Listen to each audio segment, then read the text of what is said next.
this is Stephanie Almanzar with Knightcast, and I'm here hanging out with David Romero. Hello. Hello, everyone. Good, and you? Great, awesome. So let's talk a little bit about you and where you're from and what inspired you to become this great poet that you are now. All right, so I'm David A. Romero, and I focus on the A. So my middle name's Anthony, but it stands for that I'm just one of many. I come from a long line of proud Romeros. My name is Romero. Romero like Archbishop Oscar Romero, zombie filmmaker George A. Romero, actor Caesar Romero. You know, and so that's what I'm about. I'm from Diamond Bar, California, which is at the edge of LA County. Snoop Dogg lives there, so there's a reference that more people might be familiar with, or Snoop Lion, or whatever he's called. I'm from there, and in my poetry, I represent that my parents, they came from Boyle Heights and East LA, and then my grandparents from here a long time ago, or from Chihuahua, Mexico, which is one of the things I'll be talking about tonight. Two Mexicans from East LA and Boyle Heights settled down with an American dream to raise una familia. We call it a family. No, we don't speak Spanish at home, but that's the truth, that's la verdad. Actually, I didn't grow up in the barrio or the ghetto. I'm not even gonna try to lie. From a low income, and you've been through the struggle, and I myself as well come from a low income family. What is something that you would tell the youth actually to inspire them and motivate them, and just something about you and that pushed you to go to where you're obviously now? So. Right. Well, just for points of clarification, I actually am upper middle class.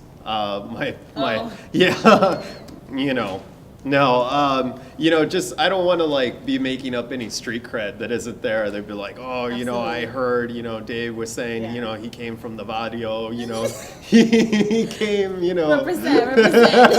he came suburbia, what? So, with my parents having come from East LA and Boyle Heights, I think I have that experience, every weekend. We used to go visit my grandfather in his neighborhood, and I think that experience of knowing what that community was like. But I myself, in things to tell the youth, I've done some stuff with community centers in various communities. I've done things with youth detention centers, and when I work with them, I talk a lot about the different opportunities that are out there. Now, sometimes I get tempted to build up my accomplishments, really hype myself up in front of them and be like, oh yeah, I'm a superstar and spoken word is the coolest thing ever. You guys should totally all do it. But that's a little bit of a mistake. It is a very, very hard career field to make any money in. But what I try to do is kind of open their minds up and, present to them the world's a big place, and there are a lot of opportunities out there in whatever it is that you're working on, and a lot of them are very, very creative, and I teach them to pursue their dreams and, just know that there's a lot of stuff out there for them. Yeah, of course. So, of course I'm going to put you on the spot. And you were talking about earlier what's in now about the poetry. So what was it? So the latest trend in spoken word poetry, performance poetry. Now we have these things called nationals, where you go up, and I've actually never been to nationals because I'm not a very accomplished slam poet. People often are like, slam star David Romero. I'm like, wait up, hold up. But the big thing that I hear these days, or I watch in videos, is that everyone's break dancing. There's more dance. There needs to be less dancing, more attention on the words. Yeah, there's I do a lot of acting. I have kind of an acting background, so I put that in my poetry. And my sister once made me dance for a competition to House of Pain's Jump Around. Yeah, that's a nice little tidbit. But I'm not so much a dancer, so I can't really do the own, break dancing robot, craziness, go on, ballet stuff. Well, Yeah. come up with it now. Practice my You know moves. it's in, so. Yeah, I have thought about that. Like, what is going to give me this edge? What is going to take it to the next level? What is the highlight of your career? That leads me into my next question. Well, that's a good question. I would say the highlight of my career is recently just happened. I was featured by Russell Simmons on his new YouTube network, All Deaf Digital. And I was actually the second poet in the entire country to be chosen for this. Wow. And so that was just such an honor that they came to me and said, hey, you know, let's do this, you know, we want a video from you. And I was just like, wow, you know, because Yeah. he has about 7 seasons, probably 8 or 9 seasons of different poets that he's worked with for different shows. And the fact that they came to me, you know, a relative unknown or someone who's not as established as that and chose me for the network was a great, great honor. And, you know, I checked it out and he tweeted me and I'm like, oh my God, that's my name. It said Undocumented Football, which is one of my poems, Wow. by man David Romero. I was just one word away from being my man, David Romero. One word. Me and Russell are almost that One tight. word apart. That's an awesome accomplishment. Congratulations. thanks. And what are you working in now? Something new, local, Um, coming up with? Yeah, so what I'm trying to do, I'm in the process of working on my 4th book of poetry. It's going to be called My Name is Romero. It's going to be a collaboration with my girlfriend. She's going to do some awesome drawings or paintings if I really manage to get free labor out of her. So that'll be really cool. It's going to have a lot of great hits. I mean, a lot of times I'll perform and people will come up to me in books and they'll be like, oh, great, was this poem in this book? No. How about this one? No. It's all going to be in the next one. So that's what I'm working on.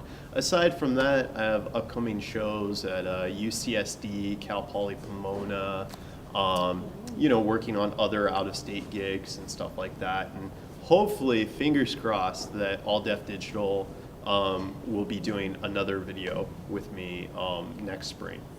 Okay, so do you know about any performances, upcoming performances? Do you know when? Oh, yeah. Where? Yeah. Let us know. When we can see you let live. the people know. Let the people know. Unfortunately, Florida, I love you, Florida. I won't be here for a while if, I don't know, we'll see. So, you know, to any of you out there, student groups, I do workshops, I do performances, I do hosting. You know, bring me out. I'd love to. My next performance is going to be at UC San Diego in December, and then after that, featured performances and ongoing stuff at Cal Poly Pomona. So, unfortunately, I won't be out this way for some time, But you'll let us know. but I will let you know. Hit And- me up, davidaromero.com. I'm cutting in front. That's probably the last question, but davidaromero.com. All right. Your last question. Right. This one. Okay, so I saw that you opened for the Grammys, and me, myself, as an aspiring host, I know other hosts obviously would like to know, what advice do you have for that one moment that you got to open the Grammys? Oof. I know it was exciting. Oh, man. What advice would you tell an All right. aspiring host? What I would say is that, you know, when you get a chance, you know, don't blow it. Practice your ass off. Go out there with a lot of excitement. Do whatever you can, anything that you can think of to get prepared for the event. You know, do that. Get prepared. Be excited. Show up. And if you stay ready, you don't have to get ready. I like that. I like that. Salud. Salud on coffee. Well, my name is Stephanie Almanzar with Knightcast, and this was David Romero and I's Interview. Chat. Lovely little tea Wrapping party. it up. Thank you. Thank you. When life throws everything at you, don't drop the ball. Don't drop the ball. Blue 42 said. Hike! A brown quarterback's fingers tighten around the white laces of a football. Roosevelt versus Garfield. They meet today upon an annual battleground where local legends spell rivalry in defensive and offensive formations. Upon this old field, in this dirty stadium, football sounds a lot like Boyle Heights, like East LA, like years of pride and history. Sounds like Roosevelt is in motion. Number 42, Miguel is with them, crossing the line of scrimmage, clad in red and yellow. His muscles tell a story. Miguel has always been running from La Migra, Las Placas. Everyone who wants to stop him, ask him, ¿Dónde están los papeles? Where are your papers? Miguel's too fast though. How fast? Too fast. Too fast for borders, laws, checkpoints, dogs. Too fast for fences, ditches, detention centers, and walls. Definitely too fast for the fool. Unfortunate enough to be Dean up on him now. Through it all, under the glare of stadium lights, through the cheering, booing, chanting, and screaming, through a maze of players like a beam of holy light, Miguel's vision is clear.